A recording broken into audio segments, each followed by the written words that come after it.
So, we are in the middle of a big transition as a congregation. Our sanctuary is in the process of being sold. Fellowship Hall alone won't work as a long-term solution for us. We had hoped everything would come together and we would be able to just move from one location to the other, but that's not where we are. We need to sell Fellowship Hall so that we can buy a new home that will suit our needs and that will also give us things that our current location does not. This is a hard spot to be in. We are entering into a realm of many unknowns and major change. One bit of good news is that we aren't the first to find ourselves in this situation. There is a long tradition of spiritual communities being displaced and needing to find a new home. When I wrote the description for this service a few weeks ago, I thought I was going to come up with a nice list of tips to help us go through this move smoothly. In preparation, I read several books and listened to interviews with a variety of writers. And now it's my time to give you all the answers. And it'll be smooth sailing after that, right?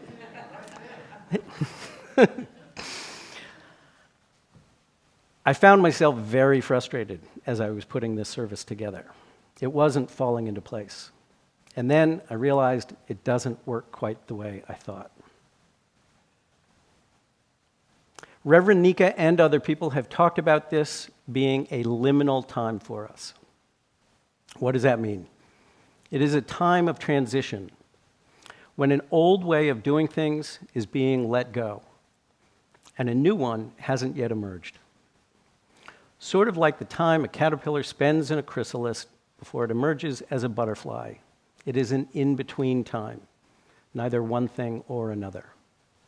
It is a time of heightened senses and lots of incremental steps that don't always feel like progress. It can be disorienting and stressful. But eventually, a new way, a new direction, a new situation is found, and life in that new situation begins to take shape. One of the books I dug into in this process of getting ready for today's service is called How to Lead When You Don't Know Where You're Going, Leading in a Liminal Time by Barbara Beaumont.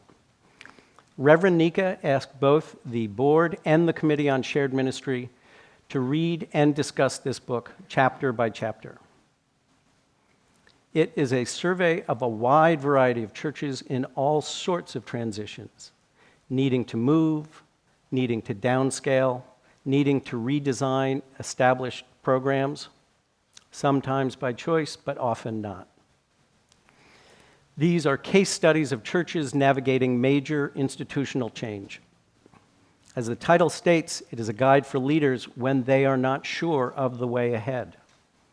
The book explores the complex process of discernment at a congregational level, a mixture of listening and leading, nurturing growth and inviting creativity, trying to recognize what needs to change while paying attention to the community's sense of its own history and remaining true to its heart and soul, its purpose in the world.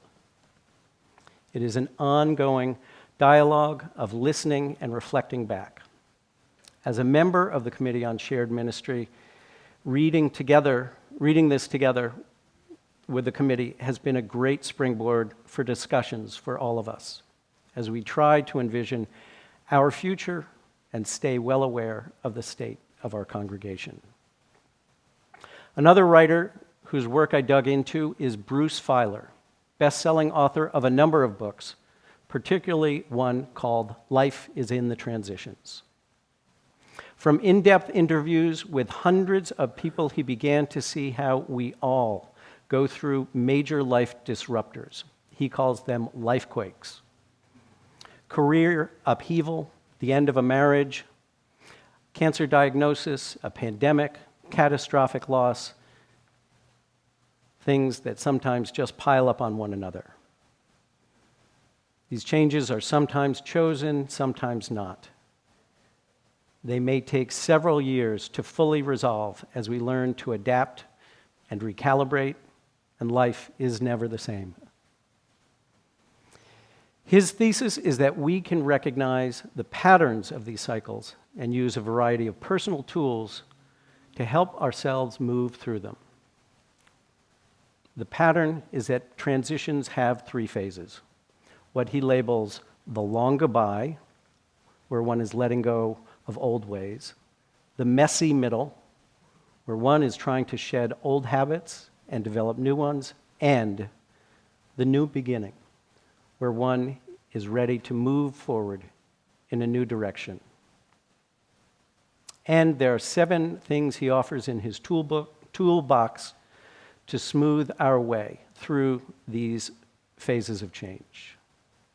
He says we need to accept it, to mark it, to shed it, to create it, to share it, to launch it, and to tell it. I want to draw attention to 3 of them here. 1, mark it. Mark the transition through ritual and mementos as a way of recognizing and processing the emotion around what is changing and staying connected to what has been meaningful in the past. 2, create it. As one explores and tests new things to do, new ways to be, new roles to take on. And 3, tell it. The importance of articulating and speaking one's own story of where you are now, where you've been, and where you are headed. These 3 things, I believe, can be particularly valuable to the Chalice community as we go through this move. For the call to worship earlier, we had a quote from Barbara Brown Taylor. Once you leave the safety of the cowpath, the unpredictable territory is full of life. Leaving it, you agree to make your own choices for a spell. You agree to become aware of each step you take, tuning all your senses to exactly where you are and exactly what you are doing. This is from her book, An Altar in the World, which is an exploration of the spiritual experiences and wisdom that can come from a handful of commonplace practices. This quote comes from a chapter dedicated to the state of being lost, which I prefer to think of with a different term, finding one's way. Implicit in that term is that we don't know the answers or exactly where we are headed. Our senses are open, our mind is open, and like a traveler in an unknown country, we are processing it all very carefully. I said at the beginning that I was hoping I could give you a laundry list of things to do and we could all just whistle our way to our new location. But this transition is really about asking something different of ourselves. Technically, we are here in the process of selling one building and finding another. But on a spiritual and emotional level, where are we? We are stepping into the unknown. How does it feel? Exciting? Scary? Sad? Embarrassing? All of those are understandable responses. And what can we know about this unknown? There are going to be a lot of familiar things we are undoing. A whole lot of letting go. A lot of work. A lot of questions which will invite great creativity. There will be a lot of opportunity for new ways of doing things and new ways to be involved. There will be some, but hopefully not too much, of doing things the wrong way. And there will be a lot of emotion, a lot of joy, pride, And at some point, a big sigh of relief. Right, Randy? This move is an invitation to new things for us as a community and as individuals. It is a chance to grow into being at ease with the unknowns, to trust the process, and to see that we are doing the process right. To know that we have been here before and done it right before. And above all, to have faith that however it all proceeds, it will work out and we will still have each other. What do you think? Can we handle it? Yes.